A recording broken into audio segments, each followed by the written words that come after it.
The clock on the wall of the train station read 11:42 p.m. when Daniel stepped onto the last train of the evening. He had just finished a long day of work in the city and was eager to get home to the quiet of his apartment.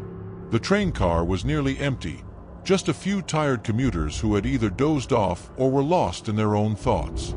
Daniel found a seat near the middle of the car, far from the few others still awake. The train began its journey with a low rumble as it pulled out of the station, its wheels clicking steadily along the tracks. Daniel leaned back, staring out the window, trying to unwind after the stressful day. The rhythmic sound of the train's movement began to lull him, and before long, he felt his eyelids growing heavy. He was about to drift off when a sudden feeling of unease washed over him. He blinked, confused, then rubbed his eyes, trying to shake the strange sensation. The feeling remained. He glanced around the car, searching for a reason.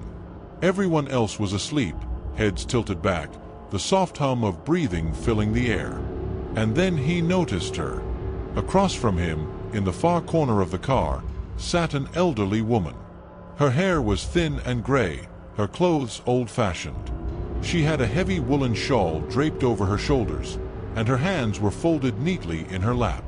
Her gaze, however, was what made Daniel's skin prickle. She was staring directly at him, her eyes wide and unblinking, as though she had been watching him for longer than he realized. Daniel swallowed hard, shifting in his seat. He felt his heart rate pick up. Why hadn't he noticed her earlier? He tried to ignore her. Maybe she was just another tired commuter who'd boarded late, just like him. He shifted his gaze back to the window, watching the city lights blur past. But the uneasy feeling stayed with him, gnawing at his nerves. When he looked back at the woman, he froze. She was closer. Her frail body had moved from the far corner to just a few feet away. He blinked hard, his breath catching in his throat. No, that can't be right. The woman's eyes were still locked on him, but something about them had changed. They were darker now, almost hollow. Her face was gaunt, her skin more pale than before. Her lips were thin, pulled into an unnatural line. The air around her seemed colder, too, like a draft had suddenly swept through the car. Daniel's pulse quickened.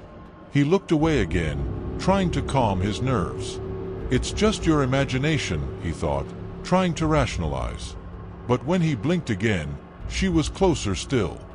Her face was now only a few inches from his own, her eyes wide, unblinking, as if she were peering straight into his soul.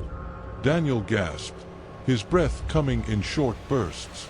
He tried to stand, but his legs felt stiff, as if they had been frozen in place.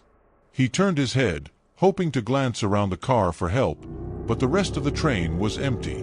The others were still asleep, unmoving. No one could see him. No one could help. His eyes darted back to the woman, whose face had begun to change.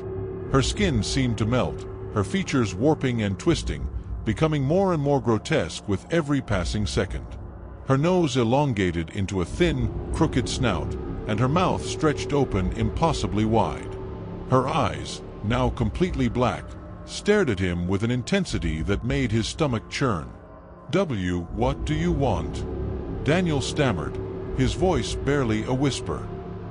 He couldn't bring himself to speak louder. But the woman didn't respond. She only stared. Her eyes didn't blink, didn't shift. The longer Daniel looked, the more her face seemed to disintegrate, as if she were being eaten alive by the darkness behind her gaze. He blinked, and she was even closer now.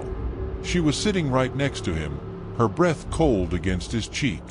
The stench of decay flooded his nostrils, and he recoiled, shoving himself as far back into his seat as he could. His heart was pounding in his chest, his body frozen in terror. His hands trembled as he reached for the door handle, but it was no use. The doors wouldn't open. He pressed his palm against the glass, desperate to escape, but it felt as though the train had stopped moving altogether.